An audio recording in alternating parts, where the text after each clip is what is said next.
Hello beautiful people, welcome to my channel. This is the owner of the house. And this is the father of the house. Nandito kami sa bahay ni Sven Eric. Medyo nag-ano lang, kumakain ng Easter foods nila. Hindi ganong marami because they does not eat that much.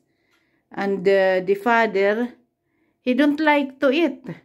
And the son, he only eat once a day. Because he is tired of eating. Menar du en stjärna eller vad menar du? Yeah. Konstigt säger du. Yung inaano nila, kinakain nila tamban, sil. We called it tamban. Parang ano to yung kinilaw. It is raw. Raw. Ay, di na pa-Ingels ka din her. Det är ett salmon va? Nej. Di bahit nun. Di intihering, nej. Aywan ko. Anong ano yan. Tapos cream. Yeah. Tapos yun yung cake, yun lang. Yung Easter cake, potato, egg. Wala nang masyado. Salad lang yan na may green salad with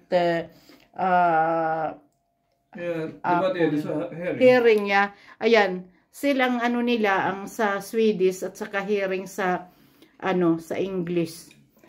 Ayan, yung kinakain nila, ito sinap. By din ng sinap.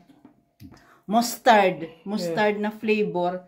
Pagkatapos yun, yung iba-ibang flavor. Är det inte vanligt att man äter väl en gång i du vet inte hela dagen, men du vet att man äter väl en gång vid frukost, en gång vid lunchen eller? Ja. Patas ito Sibilino ang tawag sa amin.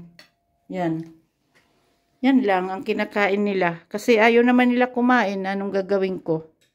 Ako hindi naman ako kumakain ng ganyan. Yung tiyan ko, yung patatas okay, yung egg allergy ako, yung sil, yung sil hindi ako pwede paghilaw kasi yung tiyan ko dahil sa ulcer.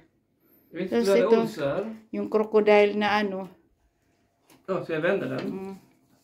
Ewan ko sa papa niya kung anong iinumin niya. Meron naman siya dyan yung Bisapuskmus.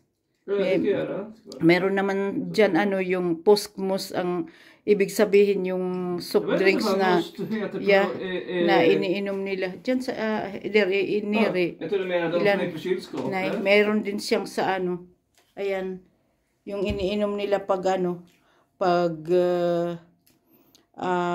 Easter. Parang meron din Yulmus.